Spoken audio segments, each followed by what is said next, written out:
Hola, ¿cómo están? Muy buenos días. Me da, como siempre, muchísimo gusto que nos acompañen.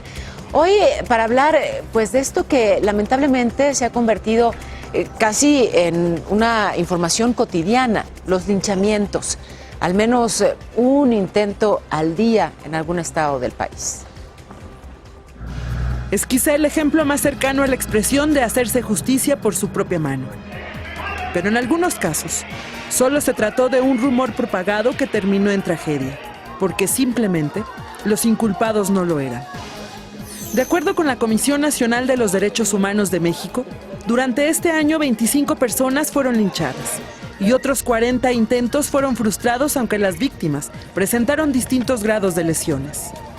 En los últimos 26 años en México se han registrado por lo menos 366 linchamientos en diferentes estados, principalmente en la zona centro-sur del país. Un estudio del Instituto Belisario Domínguez del Senado de la República señala que en la mitad de los casos de linchamiento, las personas cometieron el delito de robo. Un 16% atropellaron a alguien o tuvieron un accidente de tránsito. Un 7% fueron acusados de cometer violación, asesinato o secuestro. El caso más reciente sucedió la noche del lunes 10 de septiembre en la delegación Coajimalpa, en la Ciudad de México, donde un grupo de personas linchó a un hombre de 24 años al que señalaron por intentar robar a un niño. El 30 de agosto pasado, una persona fue linchada en el estado de Hidalgo tras ser acusada de robar niños. Un día después, pobladores de una comunidad de Puebla quemaron vivos a 2 hombres identificados como presuntos secuestradores de menores. En ambos casos, las fiscalías estatales descartaron que las víctimas hubieran cometido el delito por el que fueron atacadas, y el titular de la CNDH, Luis Raúl González Pérez, los condenó y calificó como actos de barbarie. De acuerdo con investigaciones, la raíz de estos linchamientos tiene que ver con algunas noticias y mensajes falsos que han circulado a través de grupos de WhatsApp y Facebook, en donde se alerta sobre supuestos robachicos, a lo que se ha sumado la necesidad de la gente de hacerse justicia por propia mano. Estos mensajes se han propagado principalmente en los estados de Yucatán, Tamaulipas, Jalisco, Hidalgo, Durango y Sinaloa. Sin embargo, las fiscalías estatales han indicado que se trata de información falsa. Arely Melo, al aire con Paola. Y bueno, nuevos casos en San Cristóbal de las Casas, Chiapas. Indígenas tzotzíles trataron de linchar a un joven de 18 años que supuestamente pretendía raptar a una niña. 70 personas lo amarraron a un poste, lo golpearon. En este caso, la policía, por fortuna, lo rescató.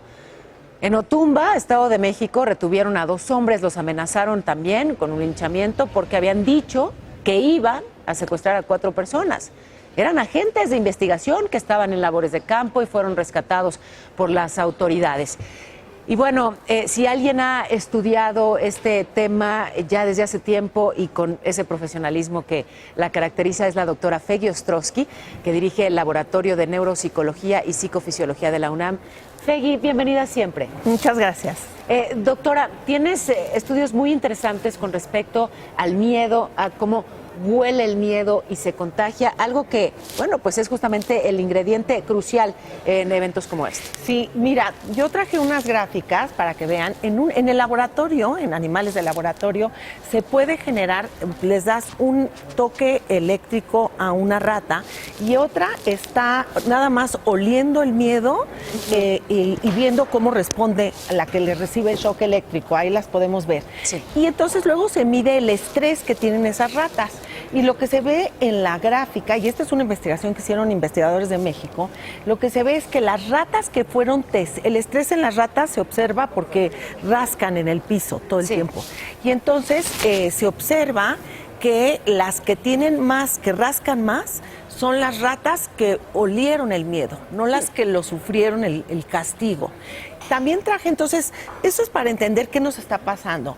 Tenemos estos letreros por donde se circula por toda la Ciudad de México que dice, ratero, si te agarramos, te vamos a remitir a las autoridades. No te vamos a remitir a las autoridades, te vamos a linchar. Sí. Vemos la otra que es impresionante. Está el señor con la mochila, el súper, y dice, pues... Sí, tal cual, ratero tal cual. Que agarremos en la madre. Luego le llamamos a la policía, que no te pase lo que a ellos, ¿no? Luego tenemos esta, pues otra vez, está Sí, estas repleto. amenazas, la pero además... ciudad, ¿no? Con esto es en la Ciudad de México. Y hay una más que creo que la vean. Entonces, la gente puede, los linchamientos pasan por 4 etapas, o estos eventos, ya se sabe, son 4 etapas. La primera etapa, hay un evento que es el que incita. Hay un gesto o un evento del adversario, que la gente percibe como adversario, que puede ser visto por la comunidad agraviada, porque están ahí, que nos están robando, que se van a robar un niño, y pues eso es una injusticia a la que se ve sometida. Entonces empiezan a juntarse. La segunda fase es hay un efecto de confrontación. Entonces hay promotores, hay gente que empieza a asusar a toda la gente, vamos por ellos, vamos a matarlos, y ahí es donde es muy importante que entre la policía, cuando empiezan a unirse, porque la tercera etapa es una confrontación violenta. No hay diálogo social y se produce un salto cualitativo que lleva a que la gente diga, lo matamos. Entonces la policía tiene que dispersar, hay que estas técnicas, que la gente no se junte, tener un enfoque conciliador, y muchas veces la policía se los da a las turbas, ¿no? Y entonces es lo que sucede. Y ya, la cuarta etapa es terrible, porque entonces ya llega al proceso de linchar o de golpear o de quemar. Sí. El año pasado, hace 2 años, había unos chicos que fueron a encuestar.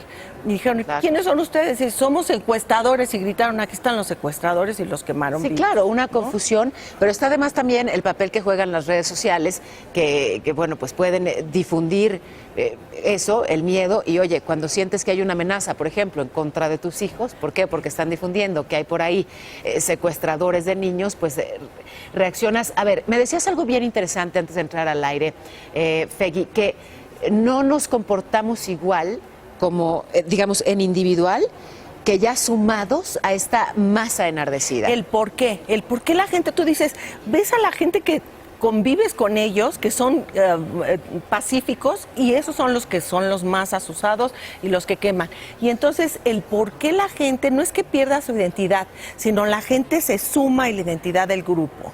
Y esto es un código que está emergiendo con estas cuestiones de ratero, que te agarramos en la madre, te damos y te linchamos, y los niños continuamente están viendo estos ejemplos.